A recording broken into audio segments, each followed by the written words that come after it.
और बात करेंगे आज जो देश में राष्ट्रपति चुनाव के लिए हो रहे मतदान की। देश में राष्ट्रपति चुनाव के लिए वोटिंग आपको बता दें कि खत्म हो गई है। संसद भवन और सभी विधानसभाओं में आज राष्ट्रपति चुनाव को लेकर वोटिंग हुई है। 21 जुलाई को राष्ट्रपति चुनाव के नतीजे आ जाएंगे। एनडीए की तरफ से द्रौपदी मुर्मू उम्मीदवार हैं, जबकि विपक्ष के संयुक्त उम्मीदवार यशवंत सिन्हा हैं। सभी राज्यों की विधानसभाओं में आज वोटिंग हुई है और देखिए राष्ट्रपति चुनाव के जो मतदान की जो प्रक्रिया है वो खत्म हो गई है।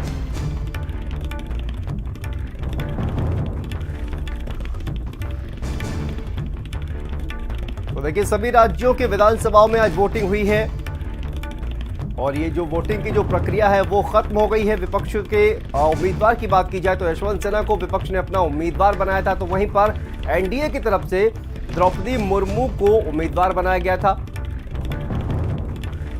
राष्ट्रपति चुनाव के लिए जो मतदान की प्रक्रिया है वो समाप्त हो गई है और 21 जुलाई को राष्ट्रपति चुनाव के लिए नतीजे आने वाले हैं। और इसी खबर पर देखिए हमारे साथ तो हमारे सहयोगी दिल्ली से अवैस हमारे साथ जुड़े हुए हैं, जबकि लखनऊ से अभिषेक हमारे साथ जुड़े हुए हैं। सबसे पहले अवैस आपके पास आते हैं। अब चुनाव की प्रक्रिया जो है वो खत्म हो गई है। एनडीए के जो तमाम नेता है वो लगातार दावा कर रहे हैं कि द्रौपदी मुर्मू जो है वो राष्ट्रपति बनने जा रही है।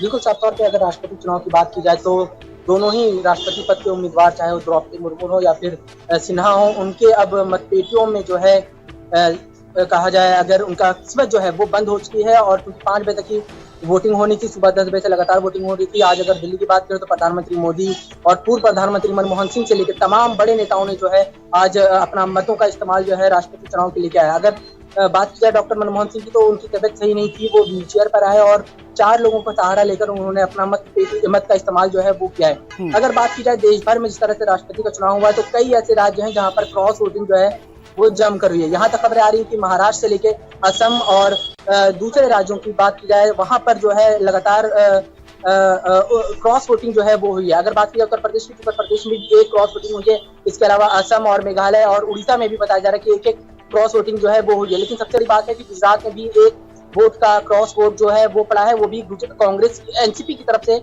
गुजरात में एक विधायक ने अपने मतों का इस्तेमाल जो है वो किया और क्रॉस वोटिंग जो है इसमें की है। वहीं बात की जाए तो अगर नॉर्थ ईस्ट के राज्यों की बात की जाए तो ज्यादातर कांग्रेस के नेता हैं जिन्होंने अपना क्रॉस वोट जो है वो किया है। इस तरह का दावा जो है कांग्रेस पार्टी की तरफ से भी खुद इल्जाम जो है वो लगाए जा रहे हैं विधायकों के ऊपर, अपने ही विधायकों पर। लेकिन अब ये देखना होगा कि किस तारीख को जब काउंटिंग शुरू होगी तो जिस तरह से बीजेपी की तरफ से दावा किया जा रहा है कि 10 लाख वोट थे और 6 लाख से ज्यादा वोट जो है वो मिल रहे थे। अब उसमें देखना होगा 6 लाख में कितने ज्यादा और वोट जो है वो उनके अकाउंट में जुटे हैं, क्योंकि 6,10,000 वोट के आसपास का दावा जो है एनडीए की तरफ से किया जा रहा है कि उनको समर्थन में पड़ने वाले हैं। ऐसे में क्रॉस वोटिंग जो है आज जमकर हुई है कई राज्यों में, चाहे वो महाराष्ट्र हो या फिर यूपी हो या फिर गुजरात हो या फिर आसाम हो और मेघालय, इन तमाम राज्यों में क्रॉस वोटिंग जो है वही अब देखना होगा कि जब 21 तारीख को मतपेटियां खुलेंगी और काउंटिंग होगी तो बिल्कुल। देखिए क्रॉस वोटिंग की आपने बात की, हमारे साथ अभिषेक भी जुड़े हुए हैं लखनऊ से। अभिषेक, क्रॉस वोटिंग की अगर बात की जाए तो जिस तरह से समाजवादी पार्टी के जो विधायक हैं उन्होंने भी, शहजील इस्लाम, उन्होंने भी क्रॉस वोटिंग की है और कहा जा रहा है कि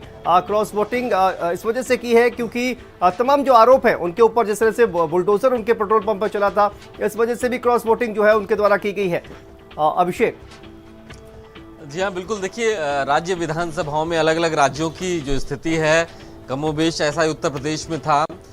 यहाँ भी विपक्षी खेमे में एकजुटता नहीं देखी गई, यानी समाजवादी पार्टी और उनके जो अलायंस पार्टीज थी, जो कि यशवंत सिन्हा जो कि दूसरे विपक्ष के प्रत्याशी हैं, उनको वोट दिला पाने में पूरी तरीके से सफल नहीं रही, क्योंकि उनके खेमे में खुद फूट देखी गई है।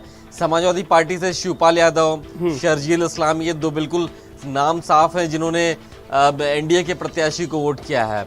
इसके अलावा कई ऐसे प्रत्याशी हैं जो खुल करके तो नहीं बोल रहे हैं। सबका ये कहना है कि प्रेसिडेंशियल इलेक्शन कॉन्फिडेंशियल होता है, इसलिए वो नाम नहीं बताएंगे और उनको नाम नहीं बताने की ज़रूरत इसलिए महसूस हो रही है क्योंकि कहीं ना कहीं उन्होंने क्रॉस वोट किया होगा, इस बात की संभावना जताई जा रही है। इसके अलावा अगर बात किया जाए तो 2 ऐसे विधायक हैं जो वोट नहीं कर पाए। नाहिद हसन समाजवादी पार्टी के विधायक हैं, वो जेल में बंद हैं, और दूसरे सुहेल देव भारतीय समाज पार्टी के विधायक हैं, अब्बास अंसारी, उनके खिलाफ वारंट निकला हुआ है, इसलिए इस लिहाज से वो भी वोट करने आज नहीं आ पाए। तो 2 वोट नहीं पड़े विपक्षी खेमे से, 2 वोट स्पष्ट रूप से इनवैलिड क्रॉस वोट हुए हैं और कई ऐसे लोग हैं जो संदेह के घेरे में। तो तो ये माना जा रहा है कि विपक्षी खेमे में एकजुटता देखने को नहीं मिली है और इसी कारण से समाजवादी पार्टी को अपने विधायकों के लिए एक संदेश जारी करना पड़ा था, एक व्हिप जारी करना पड़ा था कि सबको आना है, सबको पार्टी लाइन पर वोट करना है। बावजूद इसके बिखराव दिखा है और दूसरी तरफ एनडीए अपने वोटों को संभालने में सफल हुई है। साथ ही साथ जो दूसरे वोट्स हैं, यानी सुहेल देव भारतीय समाज पार्टी के 5 वोट उनको मिले हैं, बहुजन समाज पार्टी का वोट मिला है, राजा भैया की जनसत्ता दल है उसका वोट इनको मिला है। तो दूसरे दलों से भी बीजेपी को वोट, एनडीए को वोट लाने में आसानी महसूस हुई है। तो क्रॉस वोट का खेल उत्तर प्रदेश में भी हुआ है।